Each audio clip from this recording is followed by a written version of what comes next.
It's 8 o'clock. Welcome to another edition of Master Force with Mushim Suit. I'm so thankful to be able to share with you the different ideas and conversations that we have going on at Master Force. And I thank you for joining me here. Now, today we're going to be talking with one of my amazing friends and a co coach with Master Force, Qiana, and we're talking about a woman's worth. Now, before we get into the conversation, I do want to speak a little bit about the cosmic weather because there is so much happening out there, right? We're just getting past, I don't know if you're still getting past that Gemini full moon that really revved us up. And now Neptune has gone direct, and we will start to be able to see things a little bit more clearly as we move into the solstice season. Okay. And I want you to start considering what are you going to do for the solstice, right? And as you know, this is Thankful Thursday. What three things are you thankful for? I am thankful for safe travels, health, and of course, my grandchildren. And then we love the female solution. So let's bring them to the stage.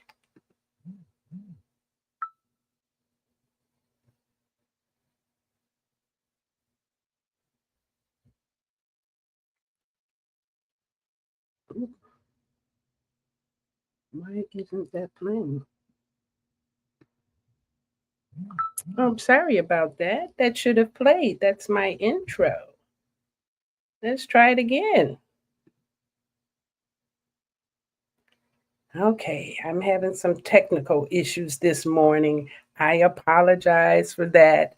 You know, we get new with stuff and then we try it out, and if it doesn't work, we have to let it be what it is. So that did not work for me this time, and I will work on it next time. I'm not sure why the volume didn't work on that. So let's move on to our conversation, and we're going to be speaking with Qiana. And let me bring Qiana to the stage.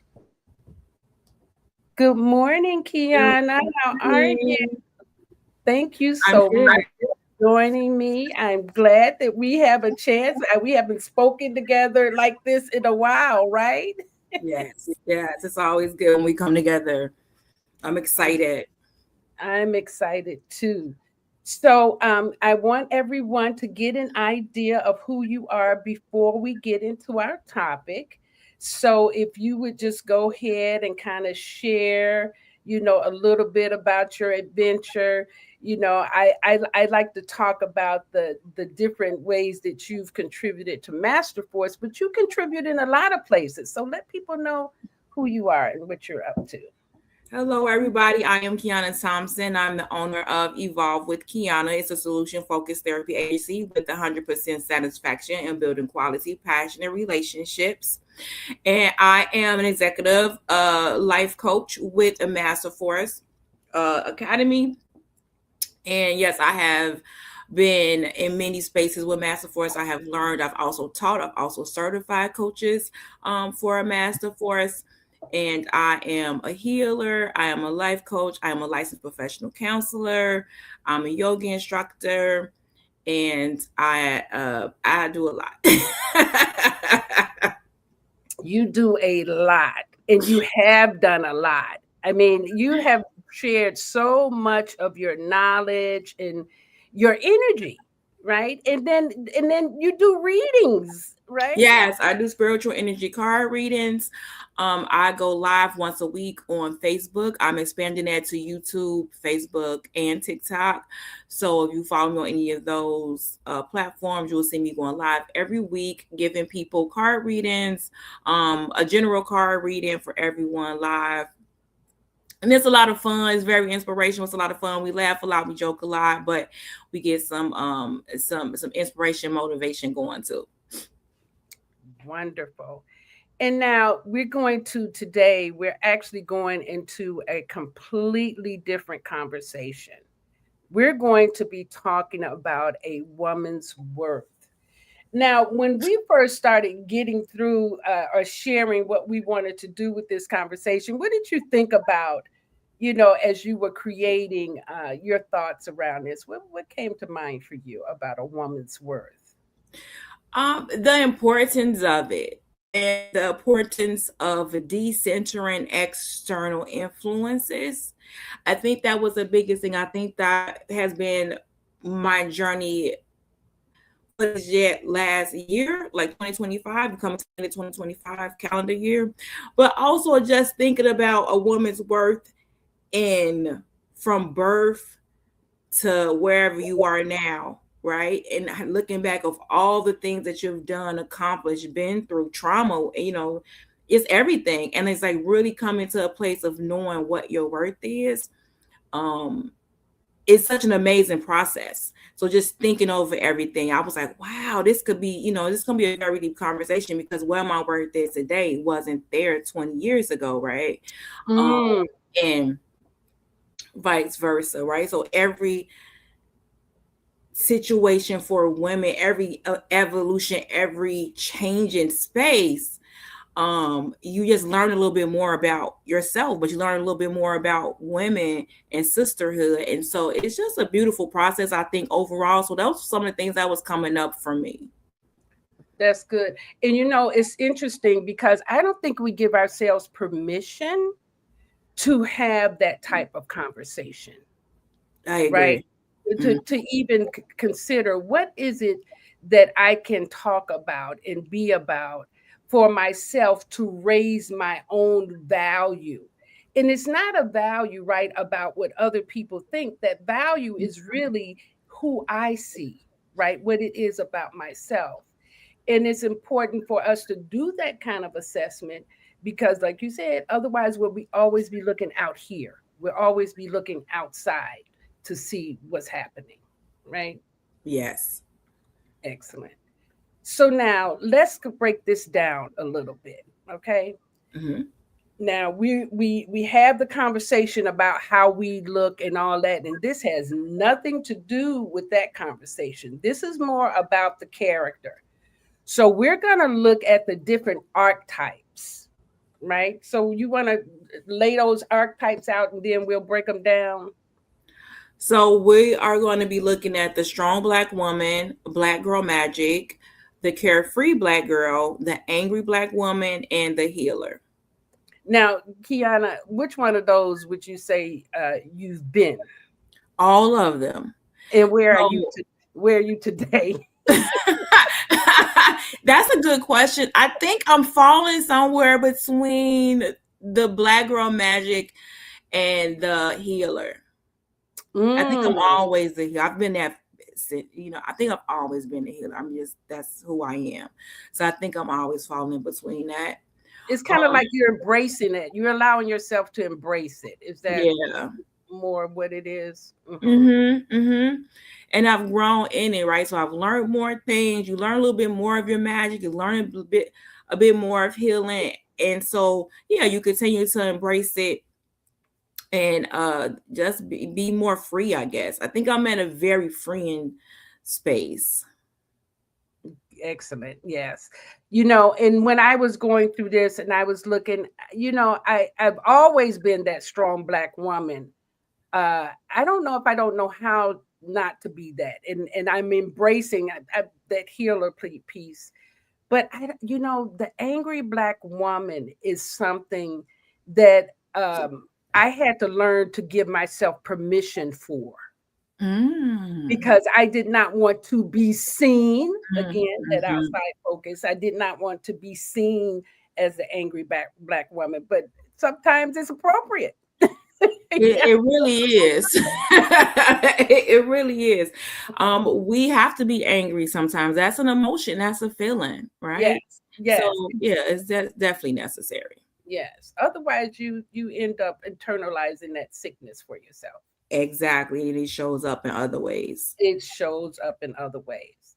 Now, let's actually go ahead and begin to look at some of the ways that we define these roles. And I would like for our listeners to really consider and see if you can see yourself in these, right? See yourself. So, let's go ahead with the strong Black woman. Let's start there. The strong Black woman. Let's see.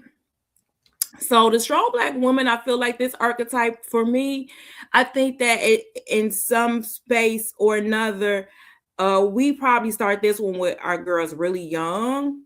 So the strong Black woman really is a little girl, right? Because right away, um, Black girls are more sexualized, more parentified, and different things when we're young. And so at times when people are saying, oh, strong Black women, we're really talking about little girls. And I think that as strong Black women get older, and we start actually becoming a woman, it's just ingrained and programmed that this is how we have to be. We have to take care of everybody. We have to figure it out. We have to be resourceful. And don't get me wrong, a lot of these things are innately, a part of us, but the way that is indoctrinated into us that we have to take care of other people to our detriment. So it becomes like you have on like survival, right? But leadership, community pillar, very high stress, can definitely be depressed. And it You know, starts at young ages. It starts it with our starts young at girls. young ages. That reminded me, Qiana, when you were talking of the little girl. I'm sure that somebody have seen it where a guy in Detroit, saw a little girl walking to school in the cold, 10 blocks in the snow, no boots on, no hat, no gloves. And he cried at the end when he got her to the school. I That saw that. survival right there, that's where that starts. That's exactly where it starts. It starts most times, most things starts at home, right? That's our first learning ground. That's our first initiation. So I definitely believe that the strong Black woman is built in little girls first. And then we just keep carrying it and carrying it and carrying it and carrying the weight on our shoulders of taking care of other people, of figuring it out, of surviving. And so yeah, it's just becomes a character. It becomes a literal character of who you are. There's also, they were making these videos. This might have been a little while ago, maybe earlier this year or last year, where they would say like, if you're in trouble, telling kids of other ethnicities and races, if you're in trouble, look for a Black woman. They'll be like, because they'll help you. And it was Mm, like, wait. yeah, look Hold for a on a Black minute. woman, look for a Black man. I remember that. I Yeah, remember yeah. that. So it Mhm. was like, oh, okay. So, it's just crazy that we're supposed to, that we, the other ethnicities feel like we should be taking care of them, and to our detriment, right? To our Yeah. detriment, to our own depression, our own sadness, our own stress, our own ill health. So, Now, in what ways can you see that this archetype has us trapped? oh, it definitely had anything that has that external piece to it, right? Other people, you've taken care of other people, you could definitely be trapped in it. Also, let's just be honest, a strong Black woman also has positive influences as well. It's not all negative, right? So like leadership, most Black women are leaders, whether in their home, at their job, and it's not even saying they're in leadership positions, right? That's not what I'm. And on top of that, they could be in leadership positions. So it has its positive characteristics just as it has the negative. So the positive, getting things done, right? So like leadership, most Black women have characteristics just as it has the negative. Uh-oh, I hear a playback. Am I playing it somewhere? Do you have playback? Let me see. Yeah. Do you still hear it? Did I turn it Nope, I on? don't hear it now. Okay. Okay. So yeah, so the positive, getting things done, so like leadership, most Black. Do you hear that mode? It's like it's playing somewhere, like on the back end. Let me see. Let me make sure I don't have nothing else on. That's what I'm trying to check too. Like, do I care? Because I was trying to share it to my Facebook page. But I don't No, have to. okay. Okay. Yeah, I don't see Okay. that. So yeah, just showing up as this strong character, this leader, the person that people can depend on. If it could feel really good at times, right? Like it's not always like, oh my God, this is terrible. It's sometimes it feels really good. It's like a martyr, a save the day type of situation where you're like, oh, I get things done. I used to have a saying like, "Oh my God, I got to do everything," or "If I don't do it, it won't get done." I don't say none of that stuff no more. None of I don't say none of them type None of of it. That's right. affirmations anymore. But there are times when I would say, and I'm like, "Oh God, why do I have to do everything?" I'm just like, yeah, because you have taken on this characteristic of a strong Black woman, and ran with it. Right. And some people might not know no other way. Some women might not know no other way because, like I said, they have been this since they have been little girls. They have been a strong Black woman. So even like to the point you was making with the young lady who was walking, when she gets to a certain age, if nothing has changed and she has continued to survive and continue to thrive, right, to make it, then she's probably going to have that persona like, hey, I had to walk to school with no coat on, no shoes. And you hear women tell these trauma stories, right? Oh, I have my story for sure. So no, I had to do all that and I did it. Here I am. And now I'm in this position or that position, right? So it just like becomes who we are, and it becomes like a badge of our trauma becomes like a badge of honor for Black women. Let's look at some of these comments.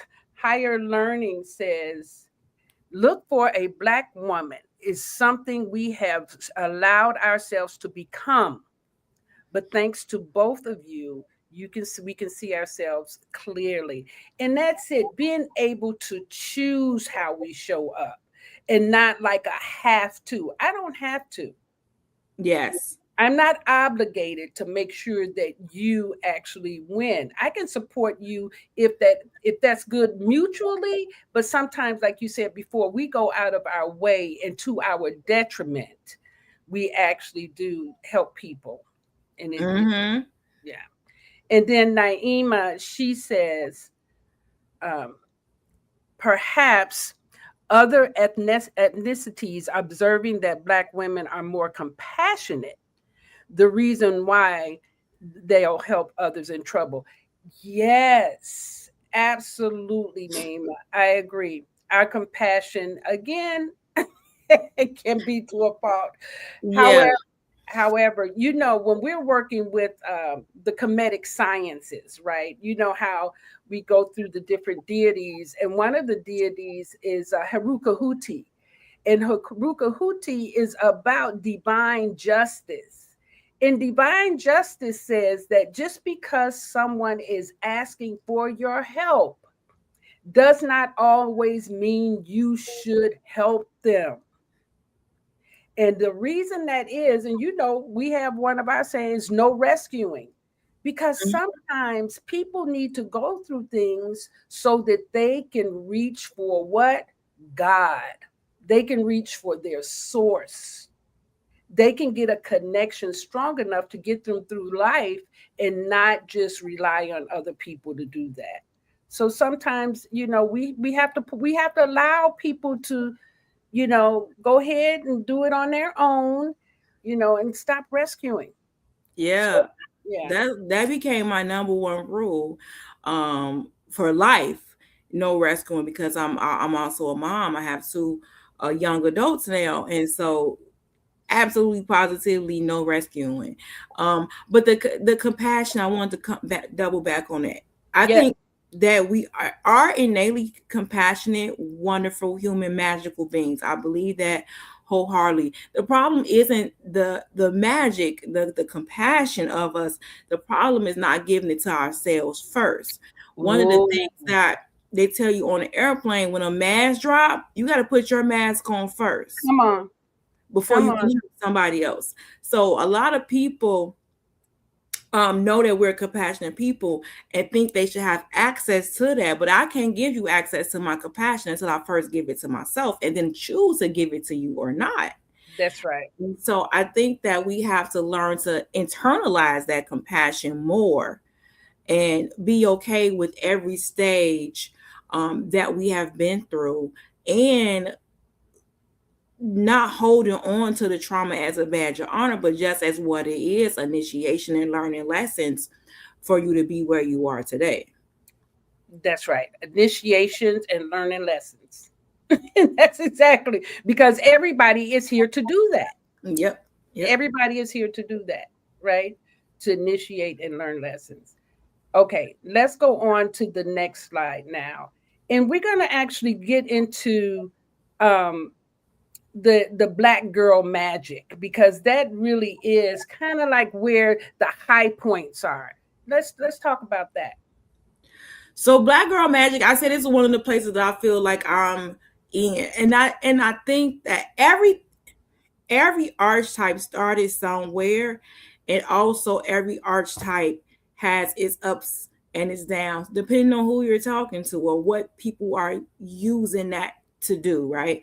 But I think Black Girl Magic really started because we really was taking pride in who we are and being a Black woman.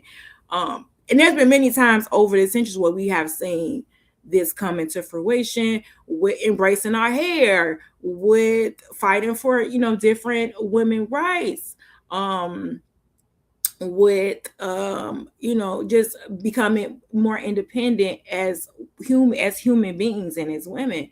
So I think that that's kind of where we've seen it throughout time and throughout history, where Black women have shown up and been very proud of who they are. And then I think that a lot of times people, oppressors have tried to like tamper it. Like it's okay because the magic, our melanin rules the world. It keeps the world going. But we want to tamper it. We want to use it again, same thing like with the strong Black woman. We want that magic. We want that strength, but we don't want you to have it too much. So, or realize your worth, right? Realize your worth, because then you're going to charge accordingly. So they don't want that, but it's definitely an excellence. It's definitely a more of a sisterhood, right? So I think the patriarchy of our systems keep women pitted against each other, but in actuality women are more community and need to come together, right, to help each other and to uplift each other, and even something simple as have fun and have these type of conversations. Since I have turned, I think when I turned 44, I started going into like a perimenopause. I had no idea what it was. I didn't know what was happening to me. I just thought it was just a run of the mill like aches and pains. And then I was like, man, something is really wrong with me. And it took my partner to say, hey, I don't think something right. Like you are like drenched in sweat. Like what's happening? I was like, I don't know. So, but having a conversation, like, oh yeah, girl, this is this and this is that. And I'm like, oh, no one told me. So having more conversations and being more in sisterhood is, I think, is a big part of Black Girl Magic. Because I was going to say, the whole menopause, perimenopause was designed by men doctors.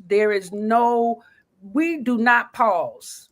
Right. We do not pause. And men, y'all might pause, okay, and we might pause on y'all, but we don't pause. That's what I was going to say. It's really pausing on them. Yeah, but what happens is it's just our hormones are changing. Yeah. And they don't have those same right. That's right. And it's the same thing that happens when we're going from 13 to 14. Right, and we get the pimples, and we get and then we don't want to be bothered, and parents say we have an attitude.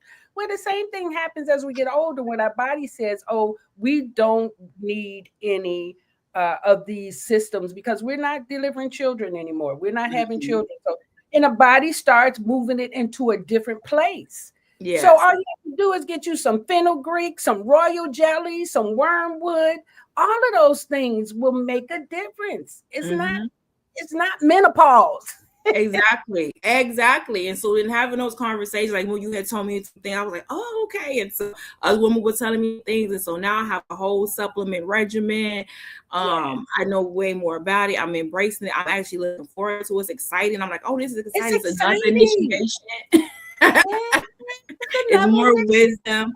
And like you want to come into that phase where you've been through a lot, and so now you have much to offer to other women, to community, to to girl. So it's actually amazing. So Black Girl Magic, I think, is really, really amazing. And I do think more women are embracing it. And that's a good thing. You know, more business owners. I think we're moving more towards the internalizing it instead of doing it for performance or get attention.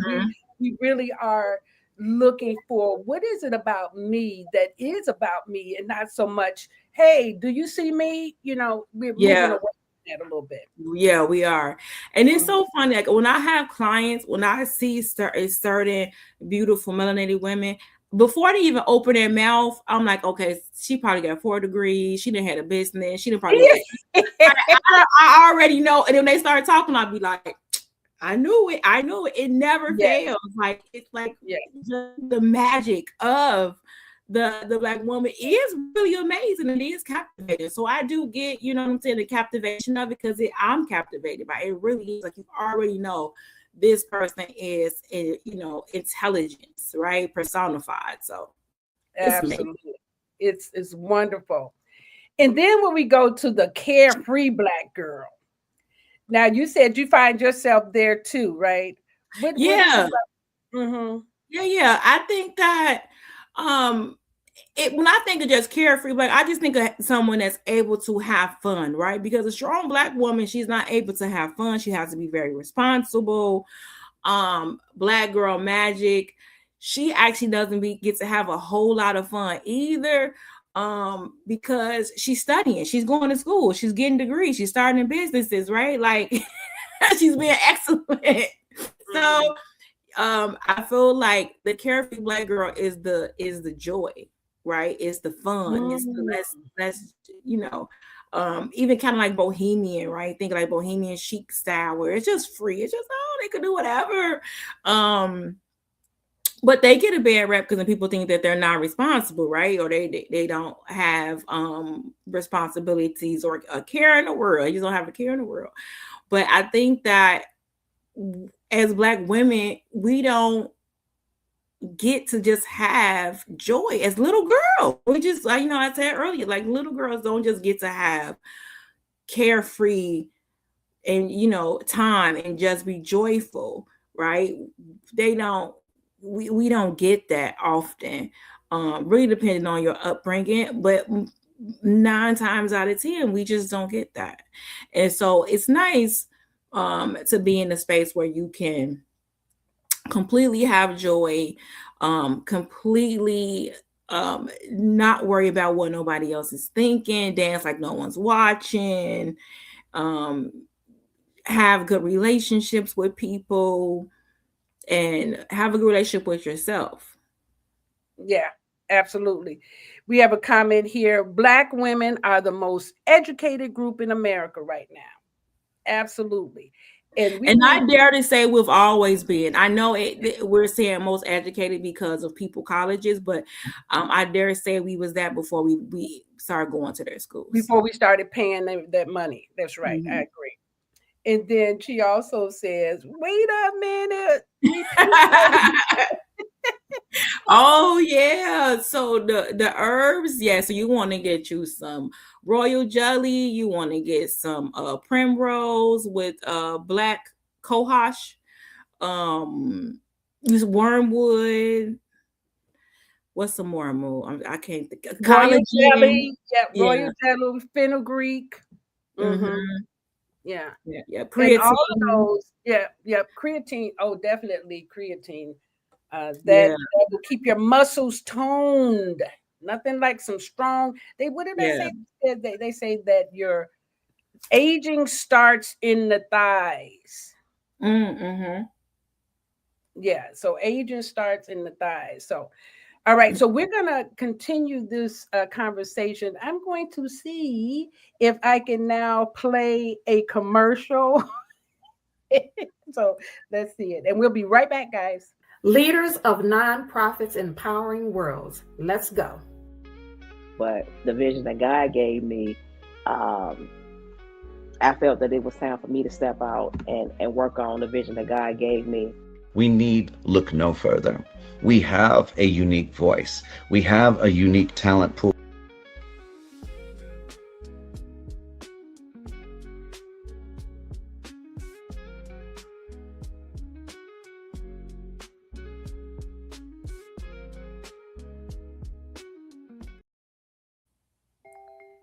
Everything we're made of contains light. From the sun that feeds our world to the energy that flows within us. With LifeWave X39, we've found a way to put that light to work. With X39, we achieve something remarkable in the field of wellness and science that others could not. By utilizing LifeWave's unique patented technology, X39 uses light to elevate GHK-Cu, a copper peptide known to support overall health and wellness. Unlike traditional light therapy, X39 uses the body's own infrared light to naturally increase vitality.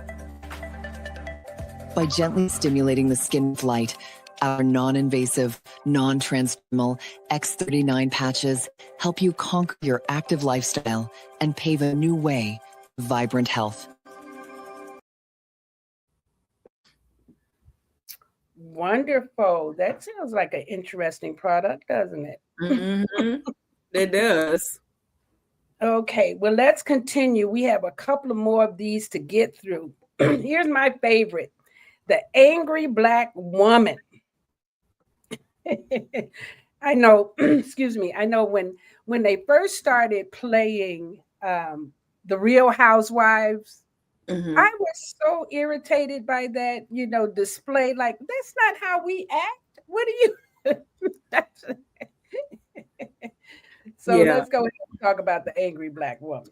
So the angry Black woman, I feel like, is an archetype that came about so that Black women wouldn't express their emotions, like you were saying, Moo. Like, we don't want to live up to this stereotype or this stigma of the angry Black woman, and so we'll do things and give you access to us instead of saying no. I really believe that's where this one came from, right? So instead of me saying, no, I don't like that, or I'm not going to do that, I'm not helping you, whatever, because it makes me look like the angry Black woman, I'll just go ahead and do what you need me to do so that I won't have that stigma.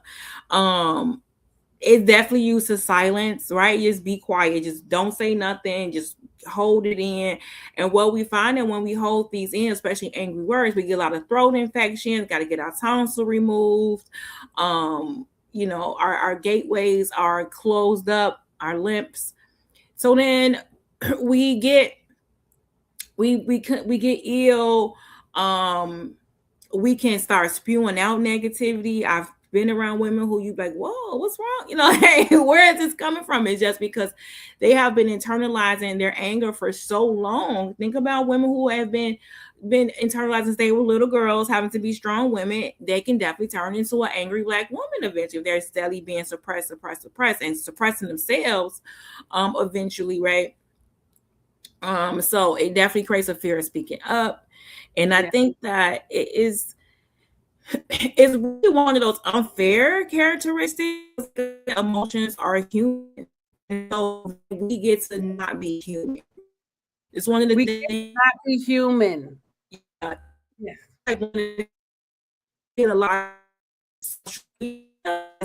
Oh, is that your sound? Is that your sound acting up? Did something change over there for you, Qiana? It seemed like the sound started acting up.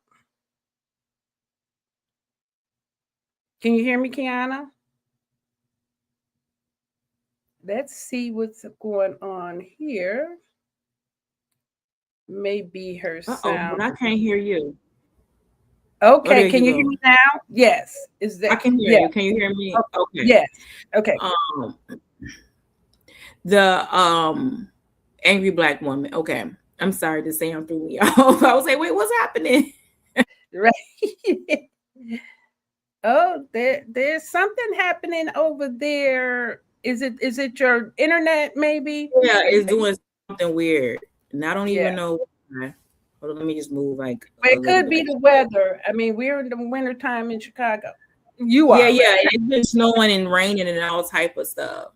Mm-hmm. Okay, can you guys hear me okay? Can you see and hear me okay? We can hear you, yes. Okay. So now you want to go back to the angry Black woman. Mm-hmm. Yeah, so the angry black woman, I feel like, is like one of those ones that's unfair, because human emotions are real. And so if you say things like, oh, she's so angry, so then you try to suppress your anger and what you're feeling, your dissatisfaction. And anger is a overarching emotion as well. There's a lot of sub emotions under that, so it could be frustrated, disappointed, right? Like, it's a lot of things that falls under anger. And so you're suppressing not only anger but all of those things as well. You don't want to seem like you're disappointed, you don't want to show people that you're frustrated, and so it dehumanizes you. And one of the things that Black women have been really fighting against is unfair treatment in hospitals, because we don't get to be angry, we don't get to be hurt, we don't get to be in pain. They have like unwritten medical rules that Black women don't feel as much pain, and it's definitely not the case, right? And so there have been instances where women are filming them getting turned away from the hospitals during labor and delivery, and delivering babies on the side of the road. That just happened recently. Yes. Yeah, because the nurse was like, oh, not taking the woman serious. But that's right. Thanks to social media, it would get a more global reach. But as a Black woman, we know this to be true. We know, right? Like, yes, this is how it's been. And so that's one of the things that the angry Black woman does a disservice to us and the community, because it desensitizes people and other ethnicities and races to believe that we're not human. Yeah, that's it. Make us believe, and it makes us believe that we can handle more. Our threshold for pain is ridiculous, but it's because of those situations that we've been put in where we've had to endure that. Right. But if we continue to do that, we literally destroy our bodies. We destroy Mm-hmm. Yeah. Yeah. So what are some of the things that you do when you're confronting your anger? Assess, right? Because sometimes you can be angry and you have to, for me, I have to figure out, am I angry for internally? Is there something going on inside of me that I need to check on, right? And check in and see what's happening. Am I being triggered? Am I, being a little something? And then after I do that check and realize it's not me, we're going to have a conversation. And that's all. We just need to have a conversation. But that's it. Let me check and see where I am. It starts with who? It starts with me. Yeah. If something happens that my anger is triggered, I'm not going to immediately react, because it's a conversation that I'm having, that my spirit is having with me, not necessarily with that other person. Exactly. And then once you do your check-ins, I do think that for me, I definitely know I have to do that.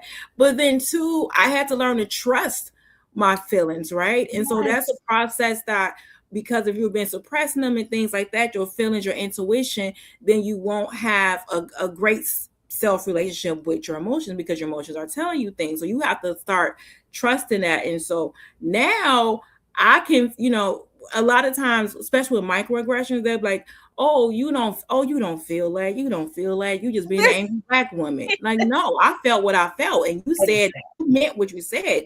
That's what it is. And it's not okay, right? Yes. And it's being able to choose those battles wisely, right? Yes.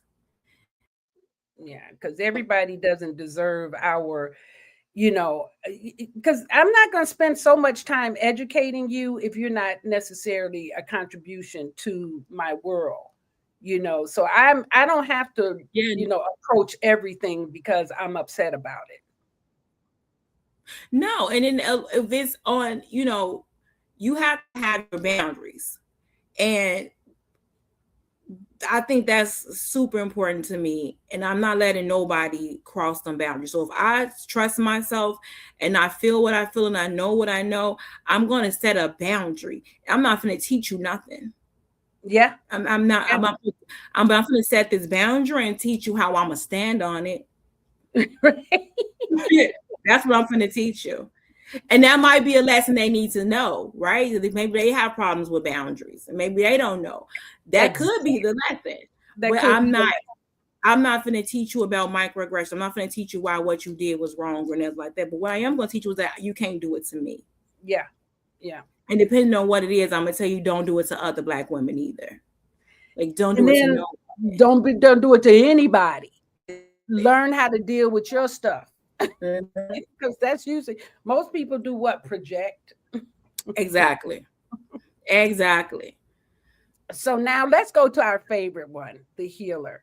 And I shouldn't say favorite because every aspect of who we are is necessary. Everything that we're naming here are just aspects of a woman, aspects of the Black woman.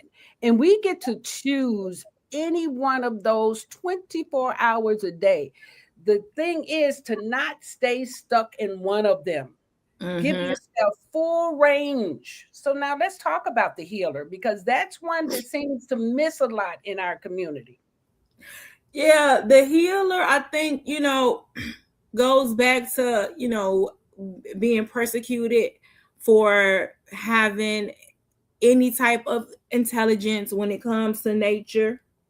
So it was witchcraft. It was the devil. It was this. It was that, or whatever. And so again, a lot of suppression. A lot of Black women are natural healers, but because of things that we have been persecuted for, we have really squashed this down. And now I do feel like more is coming out, and it's a beautiful thing. I feel like more women are coming into their healing and like in whatever aspect that look like. I have a friend who is like a healer, and she's learning how to heal herself, and she's like gun home tea. She be making teas, and she's like, "Oh my God, I make these great teas." And so she got a tea for everything now. It's just really wonderful to watch. But being very nurturing and supporting, right? So remember, if you're the strong Black woman, the angry Black woman, even a carefree Black woman, you're not really nurturing anything or anybody. You're not really nurturing yourself. You don't know how a lot of times to nurture yourself. So these are things you have to learn. If you're not taught, you have to learn these things of how to nurture yourself, how to take care of yourself, how to support yourself, so that you can then, if you choose, share it with other people. But the healer can also be abused, of course. A lot of times when healing women can also get stuck in a place where that's all they're known for.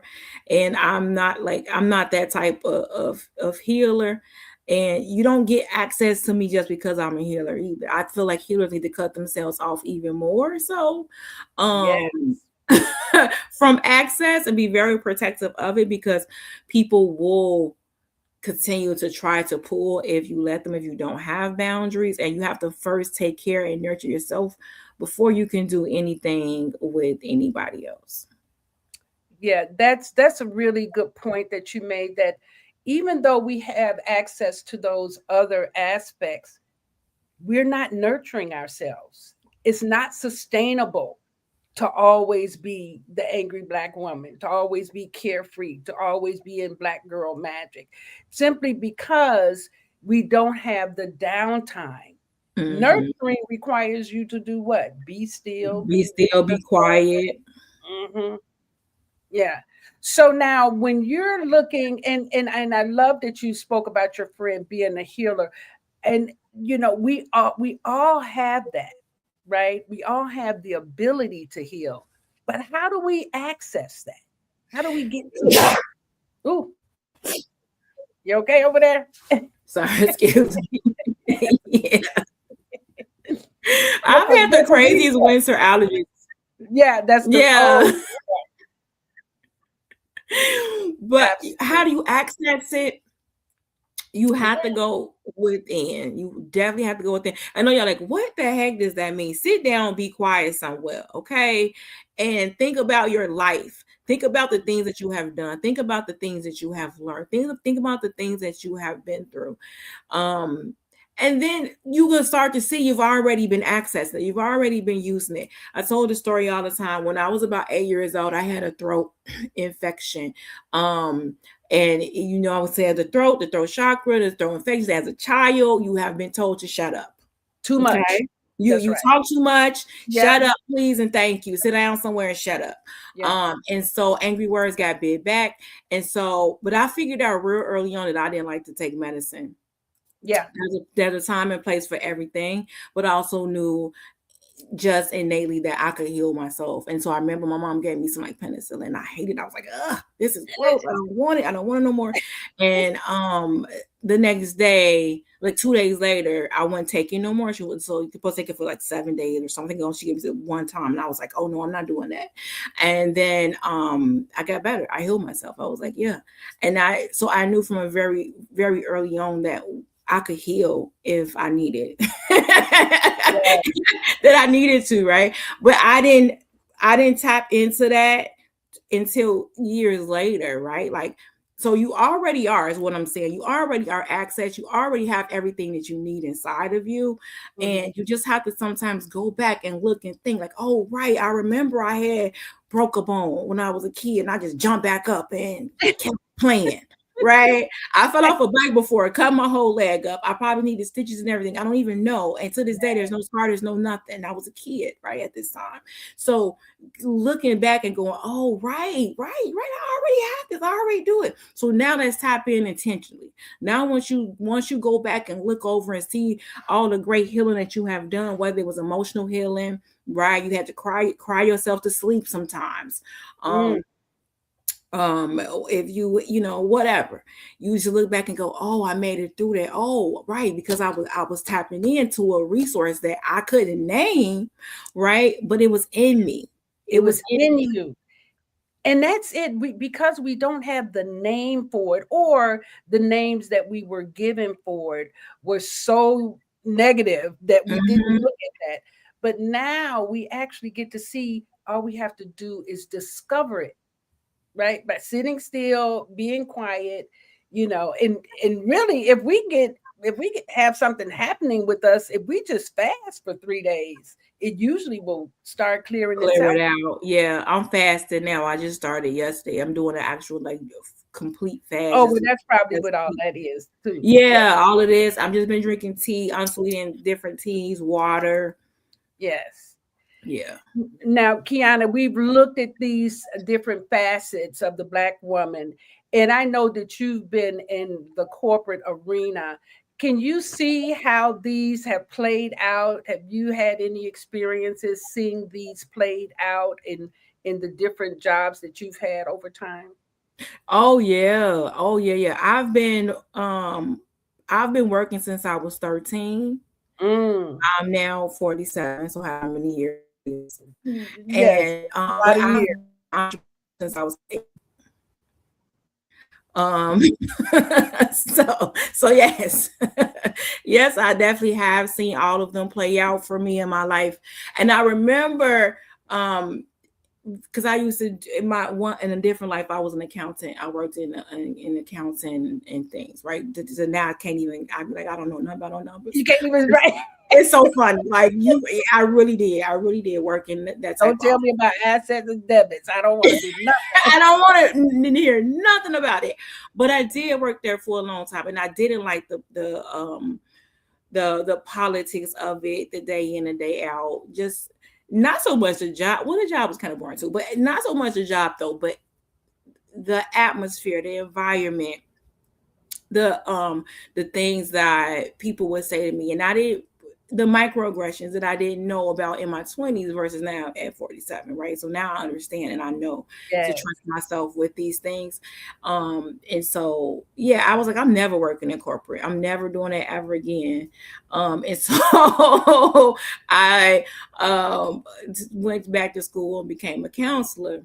And it's still corporate, not for profit, still corporate. It's just... I found out the hard way, like, oh, this is still corporate. It's actually more red tape, but okay. Exactly. So yeah, and I've seen how it play out because I'm in a field that is predominantly Black women, honestly. And it's one of the most underpaid fields, right? It's one of the most educated fields. What they were just talking about, like changing the professions of counseling, teaching, things like that, because it's not a professional. So it's one of the most educated fields. And it's also one of the most predominantly Black women fields. So yeah, I've seen a lot. I've learned a lot. And I think like I said, where I'm at now, I just meet people and myself where we are, and I go like, hey, what's this lesson that I need to get? And then if it's too crazy, I might call you, Moo, and say, Moo, I'm about to snap, crackle, and pop. Help me.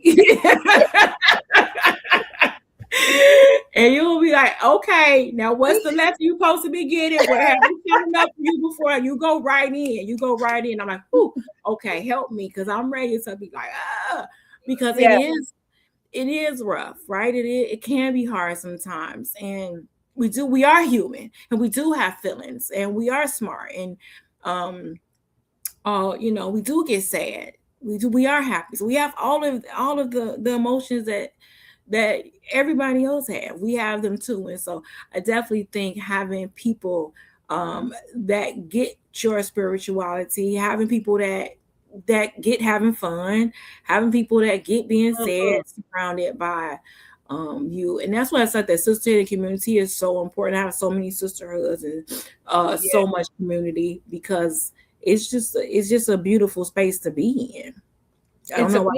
Because we naturally nurture each other.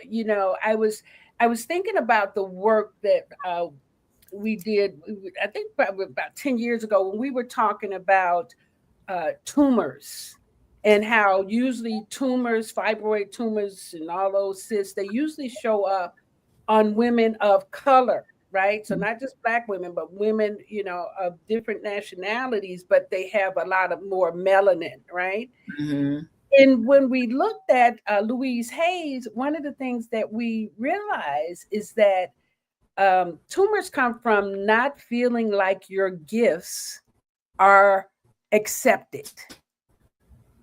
So what does that do? That means that you grow this big energy in your body because you don't feel like you can contribute to the world. So you just kind of keep everything inside, but it grows inside.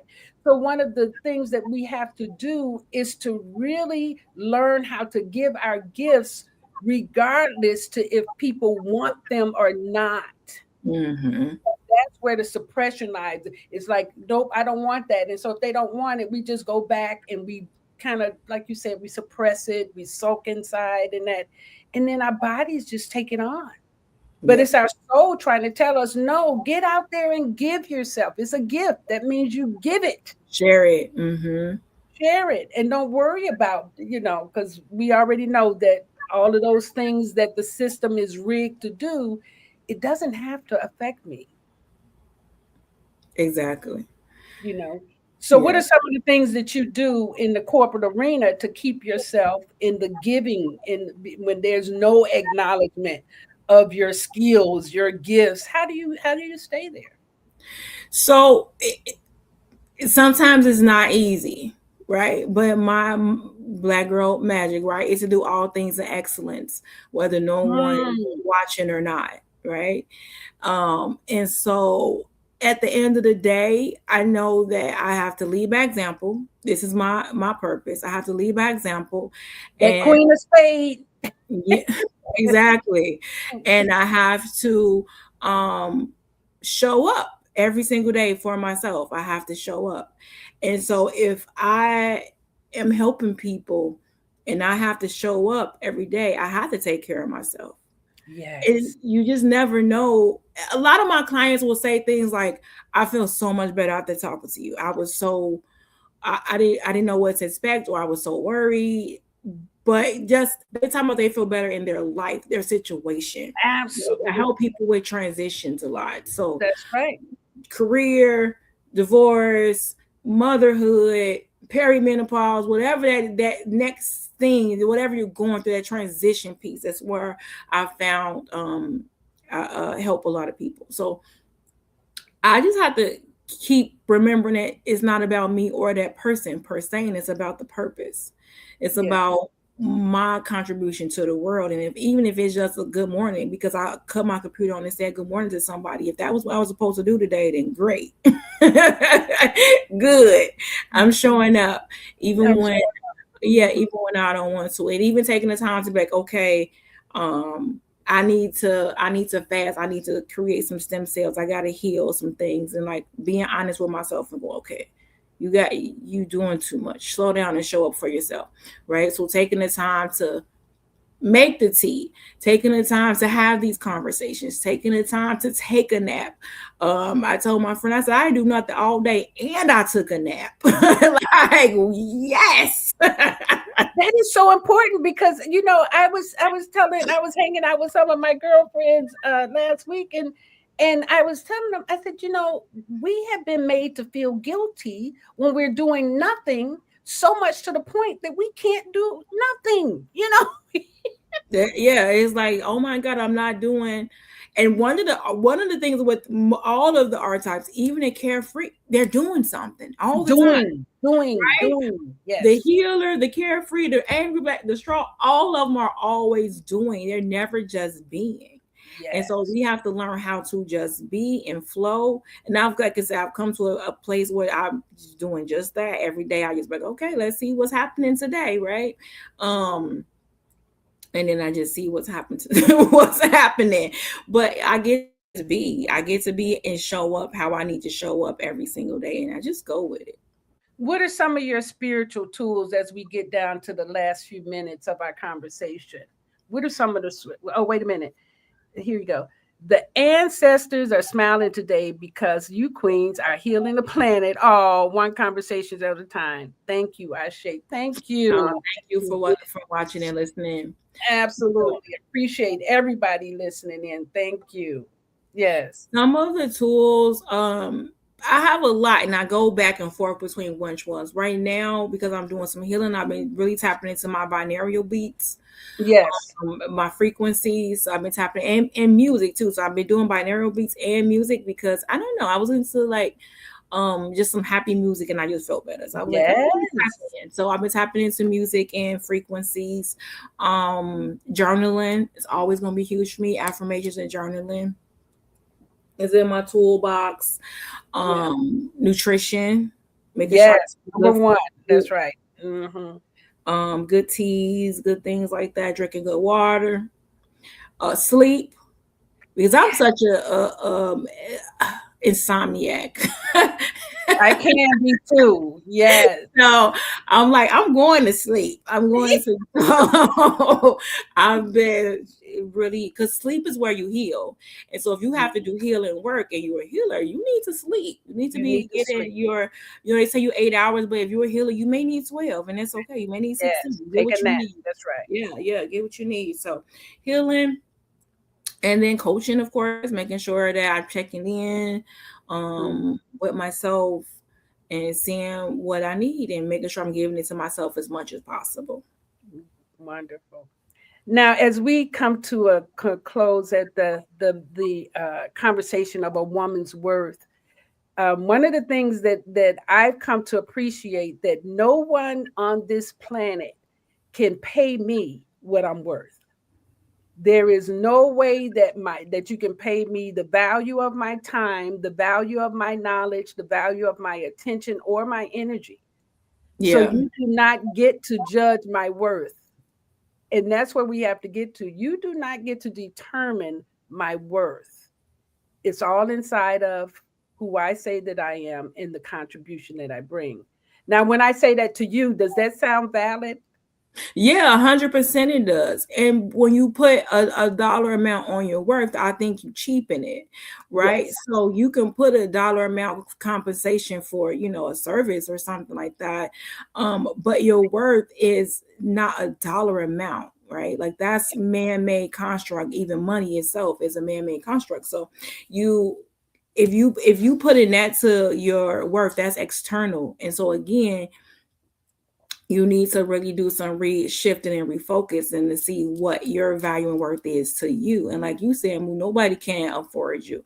And that's why nobody should have access unless you want them to, unless you are given, right? No one gets to just come into your spirit. And that's for any Black, person, period, but definitely Black women. Like we got to stop giving access unnecessarily. Wonderful. Well, thank you, Coach Qiana. Thank you so much for evolving with us today. You know, and Yeah, all that thank you. It's always wonderful to see you. And, you know, hopefully we'll get to take some trips together soon, huh? It's Yeah, nice. I love it. If you guys can follow me on Facebook or wherever, I'm on all of them. All my name, all of them are Evolve with Qiana. So wherever your favorite platform is, find me, Evolve with Qiana, and give me a follow. Wonderful. And we'll be back next week talking to some other amazing people about mastering their life force or Master Force with Mushim Sut. See you then.